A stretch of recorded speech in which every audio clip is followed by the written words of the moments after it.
கிறிஸ்துவுக்குள் அன்பானவர்களே, உங்களை சந்திப்பதில் மகிழ்ச்சி அடைகிறேன். சகரியா 2:8. உங்களை தொடுகிறவன் அவருடைய கண்மணியை தொடுகிறான்.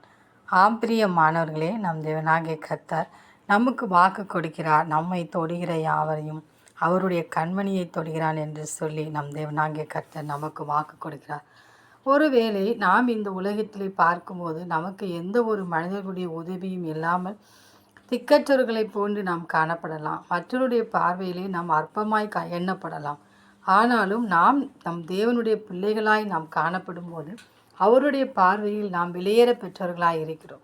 எனவே நம்மை தொடுகிற ஒவ்வொருவரும் அவருடைய கண்மணியை தொடுகிறார்.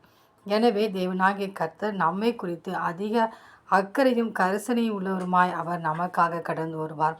எனவே நமக்கு தொல்லை கொடுக்கிற மனிதர்களையோ பிரச்சனைகளையோ கண்டு சோர்ந்து போகாமல் தேவனாகிய கர்த்தரிடத்திலே நாம் எப்பொழுதும் உறுதியுடனும் நம்பிக்கையுடனும் ஸ்தோத்திரத்தோடு காணப்படுவோம்.